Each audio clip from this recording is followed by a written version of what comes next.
Hai semuanya, bertemu lagi dengan Febri Haryanto Channel.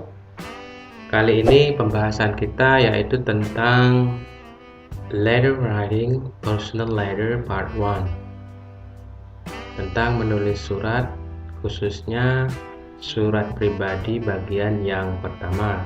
Karena nanti akan saya buat untuk bagian yang kedua.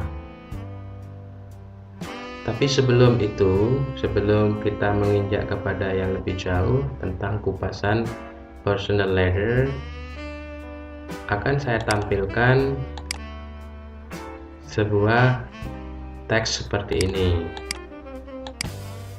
Nanti kita akan membaca bersama-sama. Surabaya, 1 February 2020. Dear Adnan, how are you? Hope everything is okay with you. I'm alright here. We're going to have the national examination, aren't we? Are you well prepared for it? Well, to be honest, I just have some difficulties in preparing for it, especially in science. There were extra lessons in my school, and I take them all, but I feel that they don't help. I'm still confused in solving mathematical problems.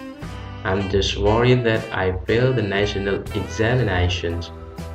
Do you have any suggestions for me? I really appreciate your help. I look forward to hearing from you. Your buddy, Fahim. Dari bacaan yang sudah kita saksikan ini, tentunya kalian sudah mengetahui bahwa itu adalah sebuah surat. Nah, surat itu dibedakan menjadi dua, seperti yang tampak di layar ini.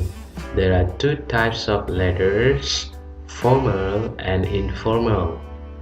Number one, formal letters are used for official work. 2. Informal letters, also known as personal letters, are those which we write to our family and friends. Jadi, dua jenis surat itu ada yang formal dan yang tidak formal. Kali ini kita akan membahas yang informal letters. Apakah informal letters itu? Salah satu contohnya adalah personal letters. Personal letters itu terbagi menjadi social function-nya, linguistic features-nya, sentence structure-nya, dan style. Social function-nya apa? Personal letters are letters that are written to people we know, such as friends, parents, siblings, and cousins. Letters are not only written to inform, but to strengthen the bond between two people writing to each other. Jadi surat pribadi itu adalah surat yang ditulis untuk memberitahu teman, orang tua, kerabat, saudara, tidak hanya informasi tapi juga untuk memperkuat ikatan di antara dua orang yang saling berkirim surat. Untuk linguistic features-nya, sentence structure-nya yang pertama adalah accuracy of grammar is important. Yang kedua, complete sentences are expected. Yang ketiga, slang can be used. Nah, ini maksudnya adalah di dalam membuat personal letter atau surat pribadi itu kadangkala kita diperbolehkan untuk menggunakan bahasa-bahasa gaul. Untuk yang keempat, use the constructions such as I'll, am, will. Jadi I'll itu singkatan dari I will, I'm, I am, will, we will. Kemudian yang kelima, use personal pronouns such as I, we, you. Dan kemudian yang keenam, use active voice. Untuk style, menurut Bly 2004, yang pertama adalah language use may be personal like first and second person pronouns. Be warm, Yang kedua dan yang ketiga, use the person name you are writing to. Nah, kita sekarang melihat bagian-bagian dari personal letter. Yang pertama itu adalah harus menampilkan date, tanggal, bulan, dan tahun. Kemudian yang kedua, kita tampilkan salutation. Salutation ini seperti ini contohnya, Dear Adnan. Kemudian yang ketiga, juga harus memiliki introduction.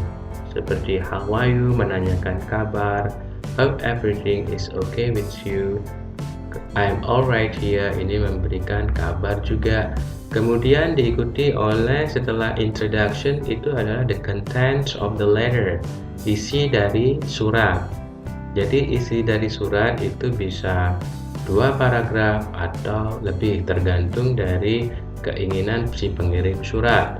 Kemudian diikuti oleh closure. Closure ini penutup seperti ini contohnya, I look forward to hearing from you. Your buddy Fahim. Yang terakhir adalah signature. Tetapi kadangkala juga di dalam personal letter itu ditampilkan juga postscript. Jadi postscript ini ada di bagian paling bawah apabila kita akan menambahkan catatan kaki yang penting untuk saudara atau teman atau kerabat kita. Nah, ini sekelumit tentang contoh dari personal letter. Mari kita sekarang mencoba untuk membahas beberapa pertanyaan kaitannya dengan surat yang sudah kita tampilkan tadi. Number 1. What does the letter tell us about? A. Asking for a friend to teach mathematics. B. Giving a solution to a friend. C. Preparing for the national examination. D. Having extra lesson at school. E. Asking for a friend's suggestions to solve a problem. Jawabannya adalah yang E. Asking for a friend's suggestion to solve a problem. Ya, betul. Karena di sini di dalam surat ini ada kata-kata ini. Do you have any suggestion for me? Apakah kamu ada usulan, saran untukku? Begitu kata Fahim kepada Adnan. Jadi di sini isi dari surat itu adalah tentang meminta saran teman untuk memecahkan problem atau masalah yang sedang dihadapi. Kemudian kita lanjutkan kepada pertanyaan yang nomor 2. Why is Fahim worried that he may fail the national examination? A. There were extra lessons at Fahim's school. B. He appreciated Adnan's help. C. He is confused in solving mathematics problem. D. His friends are all well prepared. E. He will have the national examination soon. Jawaban yang benar adalah yang benar, yang C. He is confused in solving mathematics problem. Karena pertanyaannya di sini berbunyi, mengapa Fahim khawatir dia gagal dalam menghadapi ujian nasional? Dia khawatir karena ini. Kita lihat lagi di suratnya tadi. Kita lihat yang ini. I'm still confused in solving mathematics problems. Jadi ada permasalahan dengan satu pelajaran yang menurut dia itu membuat dia sedikit kesulitan, yaitu adalah pelajaran matematika.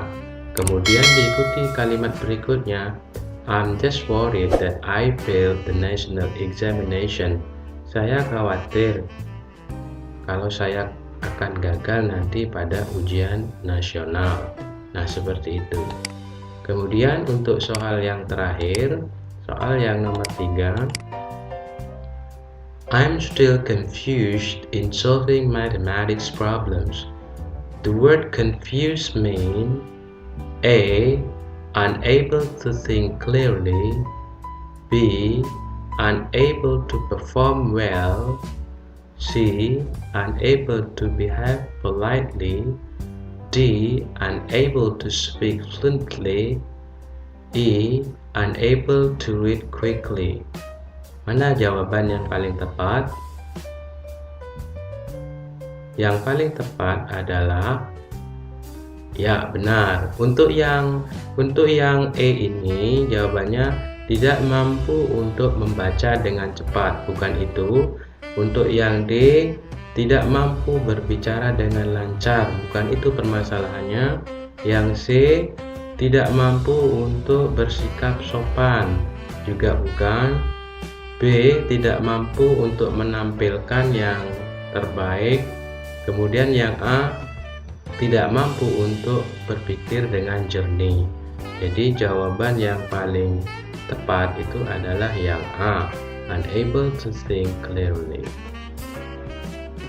Sampai di sini dulu anak-anak pelajaran kita kali ini. Nanti kita akan melanjutkannya pada bagian yang kedua, yaitu menginjak pada bagian membuat surat pribadi kalian masing-masing.